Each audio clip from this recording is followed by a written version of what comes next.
Hello दोस्तों, आज मैं आप लोग को यहाँ पे प्रीवियस ईयर जितने भी क्वेश्चन हैं फिजिक्स के उसको हम इस वीडियो में कंप्लीट करेंगे, इसलिए इस वीडियो को शुरू से अंत तक जरूर देखेंगे। यहाँ पे आप लोग को जैसे बीएसएससी का एग्ज़ाम होने वाला है, ठीक है। बीएसएससी का एग्ज़ाम होने वाला है या आप एसएससी सीजीएल हुआ उसका एग्ज़ाम होने वाला, उसके रिलेटेड वैसा ही क्वेश्चन हम यहाँ पे कंप्लीट कराएंगे जो एग्ज़ाम में आपके पूछे जाते हैं। आप लोग को यहाँ पे दिख पा रहा है कि 2006 से 2015 में जो क्वेश्चन पूछे हैं उसको कंप्लीट कराएंगे, 2017 से 18 में जो क्वेश्चन पूछे गए हैं उसको कंप्लीट कराएंगे। यानी कि इसमें जितने भी क्वेश्चन रहेंगे वो प्रीवियस ईयर क्वेश्चन ही रहेंगे जो पेपर में बार बार पूछे गए हैं। इसलिए वीडियो को शुरू से अंत तक जरूर देखिएगा और इन सभी का पीडीएफ जो है आप लोग को Telegram channel A1 defence coaching पे मिल जाएगा। वहाँ से आप लोग जरूर वहाँ से डाउनलोड करके वहाँ से भी आप स्टडी कर सकते हैं। चलिए हम यहाँ पे एक एक करके सभी क्वेश्चन को कोशिश करेंगे आप लोग को याद भी करा देने का। चलिए 1 नंबर जो क्वेश्चन यहाँ पे लिखा हुआ है कि यहाँ पे ताप गतिकी का प्रथम नियम सामान्यतः किस सिद्धांत पर मतलब किससे संबंधित है। तो ये जो है आप लोग को ऊर्जा संरक्षण के सिद्धांत पे ये संबंधित है, ठीक है। तो ये क्वेश्चन ऐसे बार बार पूछे जाते हैं, यानी पूछ देगा कि रॉकेट किस संवेग संरक्षण पे मतलब काम करता है। तो वो भी आप लोग को जो है ऐसे क्वेश्चन रहेंगे आपके एग्जाम में। देखिए ये क्वेश्चन जो है आप लोग को एसएससी सीपीओ में 2015 में क्वेश्चन पूछे गए हैं। चलिए अगला क्वेश्चन को हम लोग देख लेते हैं। अगला क्वेश्चन यहाँ पे जो दिया हुआ है आप लोग देखेंगे, देखिए यहाँ पे 1 नंबर हुआ, उसके बाद हम लोग देखेंगे यहाँ पे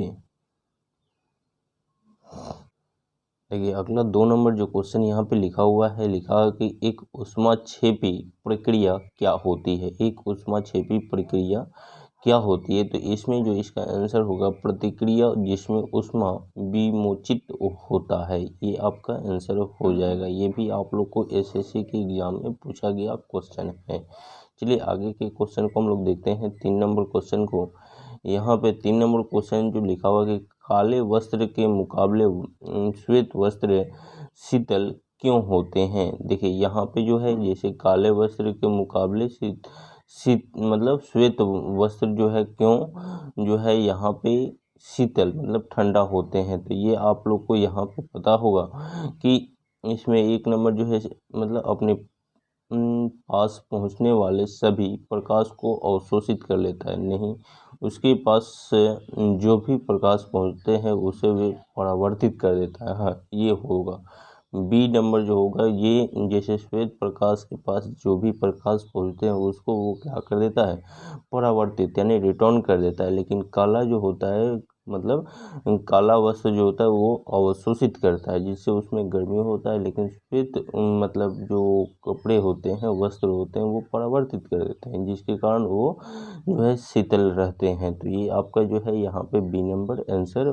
हो जाएगा। चलिए आगे क्वेश्चन को देखते हैं हम लोग। यहाँ पे देखिए यहाँ पे जो 4 नंबर क्वेश्चन लिखा है कि निम्न में से कौन सा बुरा ऊष्मा परिचालक है मतलब परिचालक है। तो ये जो है देखिए यहाँ पे निम्न में से कौन सा एक जो है बुरा ऊष्मा परिचालक है। तो यहाँ पे जो इसका आंसर हो जाएगा शीशा जो होता है ये जो है ऊष्मा का क्या होता है परिचालक होता है। चलिए अगले क्वेश्चन को हम लोग देखते हैं। देखिए यहाँ पे जो 5 नंबर क्वेश्चन लिखा है कि निम्नलिखित में से क्या है, ठीक है। तो निम्नलिखित में से क्या है इसका आंसर।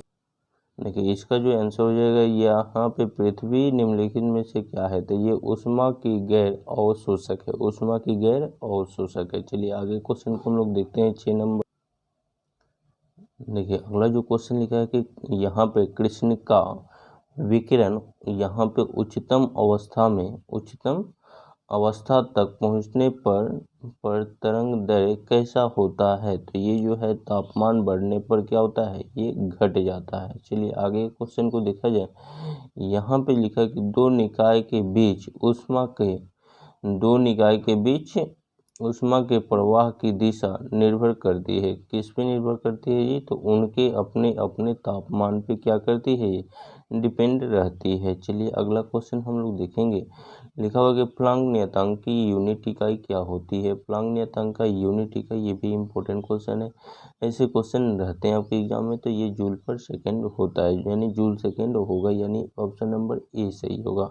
यानी कि यहाँ पे आप लोग देख पा रहे हैं कि एक प्लांक नियतांक को एच से सूचित किया जाता है। और इसका एसआई पद्धति में इसका जो है वैल्यू जो होता है 6.626 इंटू 10⁻⁻34 जूल पर मतलब 34 जूल सेकेंड होता है, ठीक है। और सीजीएस पद्धति में इसका वैल्यू जो होता है, सीजीएस पद्धति में इसका वैल्यू 6.626 इंटू 10⁻27 अर्ग सेकेंड होता है, ठीक है। अफलांग नियतांक की इकाई जो होती है क्या होती है, जूल सेकेंड होती है। तो ये जितने भी पॉइंट इसमें लिखे गए हैं ये क्वेश्चन आपको एग्जाम में पूछे जा सकते हैं, ठीक है।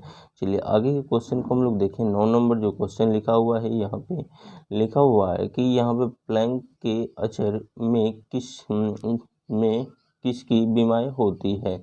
तो ये आप लोग का इसका जो आंसर हो जाएगा, देखिए इसका जो आंसर हो जाएगा यहाँ पे कोणीय गतिकी मतलब होगा, यानी प्लैंक की अचर में किसकी बीमारी होती है, तो कोणीय गतिकी हो जाएगा।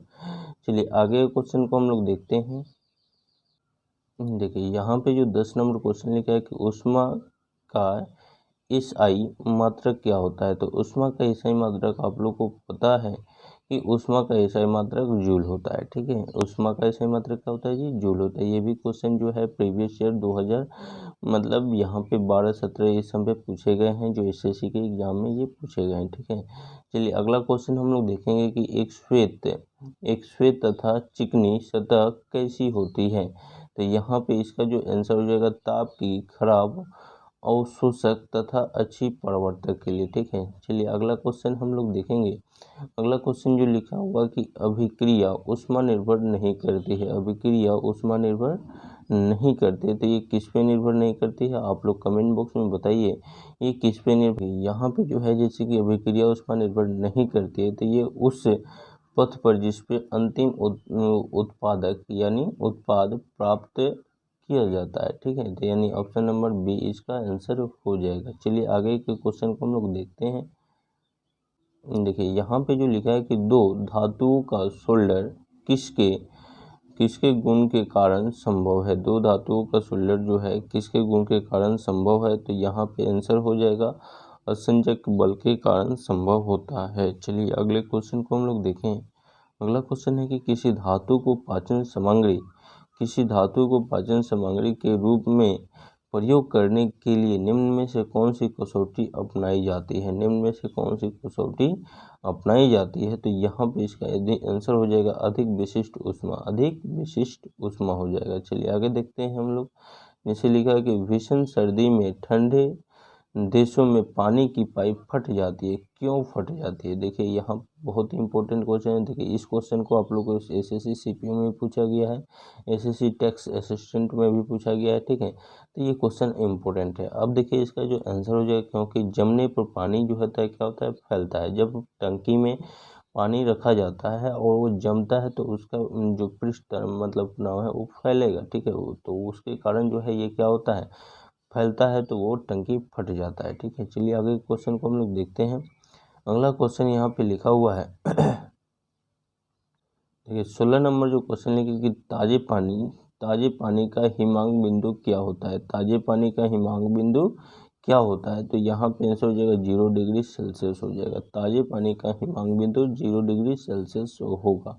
चलिए आगे क्वेश्चन को हम लोग देखें। जैसे कि लिखा कि शुद्ध जल किस तापमान फ़ारेनहाइट में पर जम जाता है। तो शुद्ध जल जो होता है ये आपको 32 से वैल्यू पे ये क्या होता है, यानी 32 डिग्री फ़ारेनहाइट पे क्या होता है ये, तो जम जाता है, ठीक है। चलिए आगे की देखिए, इसका एक्सप्लेनेशन बहुत अच्छा दिया गया है कि जल जो होता है इसका जो है ये 0 डिग्री सेल्सियस पे तथा 32 डिग्री फ़ारेनहाइट पर यह जमता है तथा 100 डिग्री सेल्सियस पे उबलता है, ठीक है। 100 डिग्री सेल्सियस पे क्या होता है, उबलता है। सूत्र जो होता है सेल्सियस 1.8 प्लस 32 की सहायता से फ़ारेनहाइट को सेल्सियस में परिवर्तित हम लोग कर लेते हैं, ठीक है।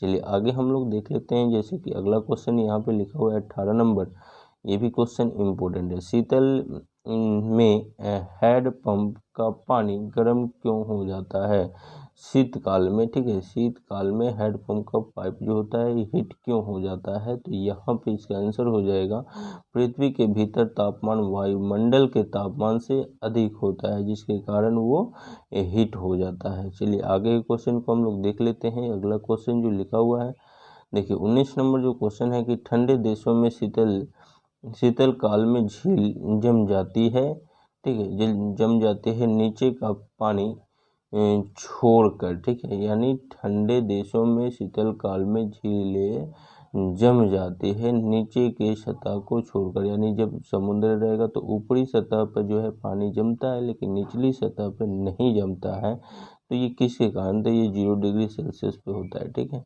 चलिए आगे क्वेश्चन जो 20 नंबर हम लोग का क्वेश्चन है उसको देख लेते हैं। 20 नंबर क्वेश्चन, 20 नंबर जो क्वेश्चन है किलोवाट आवर, ठीक है, किलोवाट घंटा किसका यूनिट होता है? तो किलोवाट घंटा जो होता है ये उस ऊर्जा का यूनिट होता है। ये भी क्वेश्चन जो है स्टेनोग्राफर में पूछा हुआ है, उसके बाद सीपीयू में भी पूछा हुआ था। यहाँ पे हम टॉप 20 क्वेश्चन को कंप्लीट कराए जो आपके एग्जाम के लिए इम्पोर्टेंट है।